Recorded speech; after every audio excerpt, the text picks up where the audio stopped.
বর্তমান ISL champion Mumbai City FC Lal Rinzuala Lal বিয়াগনিয়া, যিনি সদ্য শেষ হওয়া আই লিগে সর্বাধিক গোল স্কোরার, তাকে সই করানোর জন্য চূড়ান্ত পর্যায়ে রয়েছে। আসন্ন মৌসুমের জন্য আইজল এফসি তারকা ফরওয়ার্ডকে সাইন করার দৌড়ে মোহনবাগান এফসিকে ছাড়িয়ে গেছেন মুম্বাই। লাল রিঞ্জওয়ালা এই মৌসুমে আইজল এফসির জন্য 15টি গোল এবং 3টি অ্যাসিস্ট করে এক অনন্য কৃতিত্ব অর্জন করেছেন। এর মাধ্যমে মিজো ফরওয়ার্ডটি একক আই লিগ মৌসুমে সর্বাধিক ভারতীয় গোল স্কোরারের তালিকায় সুনীল ছেত্রী এবং মোহাম্মদ রফিকেও ছাড়িয়ে গেছেন। লাল বিয়াগনিয়া তার গোল স্কোরিং দক্ষতার মাধ্যমে ভারতীয় হেড কোচ ইগর স্টিম্যাককে মুগ্ধ করেছেন এবং কুয়েতের বিপক্ষে ফিফা বিশ্বকাপের বাছাই পর্বের আগে জাতীয় দলের প্রাথমিক তালিকায় তার জায়গা করে নিয়েছিলেন।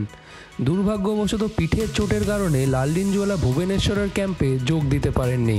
এই মৌসুমে লাল রিঞ্জওয়ালার চমৎকার পারফরমেন্সের কারণে তিনি বেশ কয়েকটি আইএসএল ক্লাবের কাছ থেকে আকর্ষণীয় প্রস্তাব পেয়েছিলেন।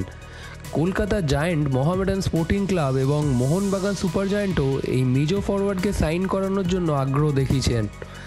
যদিও মোহনবাগান এখনও মুম্বাই সিটি এফসির সাথে দৌড়ে রয়েছে, তবে সবুজ মেরুন ব্যবস্থাপনা লাল রিঞ্জওয়ালাকে সই করানোর জন্য এখনও তাদের পরবর্তী পদক্ষেপ চূড়ান্ত করেনি।